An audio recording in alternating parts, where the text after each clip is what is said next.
छत्रपति शिवाजी महाराज, सम्राट पृथ्वीराज चौहान और वीर महाराणा प्रताप, इन तीनों के टोटल कितने भाई थे और इसे किस नाम से पुकारा जाता था? तो सबसे पहले बात करें छत्रपति शिवाजी महाराज की, तो उनके पिता का नाम शाहजी राजे था और उनकी टोटल 3 पत्नियां थी, जीजाबाई, तुकाबाई और नरसाबाई। तो जीजाबाई की बात करें तो उनके टोटल 6 बेटे थे, जिनमें से 2 ही जीवित रहे, संभाजी राजे और शिवाजी राजे। अब शाहजी राजे की दूसरी पत्नी यानी कि तुकाबाई की बात करें तो उनके सिर्फ एक ही बेटा था, जिनका नाम एकाजी या फिर वेंकोजी राजे के नाम से जाना जाते हैं।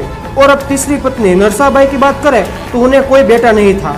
तो अब शाहजी महाराज के बेटे की बात करें तो उनके टोटल 3 बेटे थे, छत्रपति शिवाजी महाराज, शाहजी महाराज और वेंकोजी महाराज। तो आखिर छत्रपति शिवाजी महाराज के 2 भाई थे, शाहजी महाराज और वेंकोजी महाराज।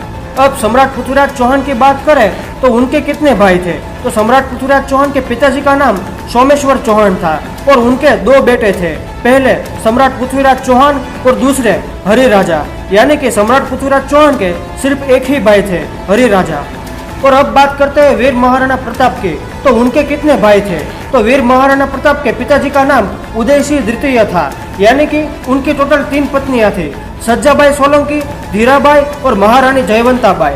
सज्जाबाई की बात करें तो उनके 2 बेटे थे, शक्ति सिंह और विक्रम सिंह। और धीराबाई की बात करें तो उनको भी 2 बेटे थे, जगमाल सिंह और चांद कंवर सिंह। और महारानी जयवंताबाई की बात करें तो उनको एक पुत्र था और उनका नाम वीर महाराणा प्रताप जी था। तो उदय सिंह द्वितीय को टोटल 5 बेटे थे, वीर महाराणा प्रताप, शक्ति सिंह, विक्रम सिंह, जगमल सिंह और चांद कंवर सिंह। यानी कि वीर महाराणा प्रताप के टोटल 4 भाई थे। और कुछ कहानियां और किताबों में ऐसा लिखा गया है कि उदय सिंह द्वितीय को कुल 22 पत्नियां थी, 56 पुत्र थे और 22 पुत्री थी।